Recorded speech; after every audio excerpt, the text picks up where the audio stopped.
নতুন শিক্ষাবর্ষে শ্রেণীকক্ষে মোবাইল নিষিদ্ধের এই সিদ্ধান্ত নেয়া নিউ ইয়র্ক সহ যুক্তরাষ্ট্রের ১৭টি অঙ্গরাজ্যে ও ডিস্ট্রিক্ট অব কলম্বিয়ার একটি হল কেন্টাকি।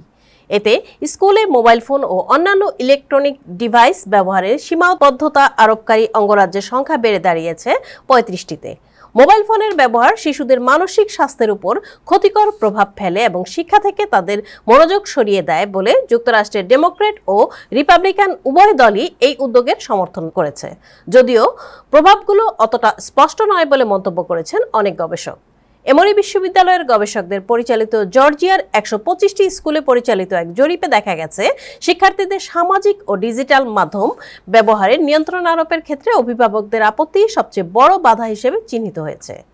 নতুন নীতিমালার আওতায় নিউ ইয়র্ক সহ ১৮টি অঙ্গরাজ্য এবং ডিস্ট্রিক্ট অব কলম্বিয়ার পুরো স্কুলেই সারাদিন মোবাইল ফোন নিষিদ্ধ।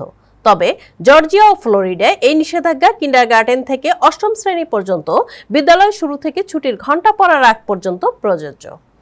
আরও ৭টি অঙ্গরাজ্যে কেবল ক্লাস চলাকালে ফোন ব্যবহার নিষিদ্ধ, তবে ক্লাসের ফাঁকে বা দুপুরের খাবারের সময় তা ব্যবহার করা যাবে।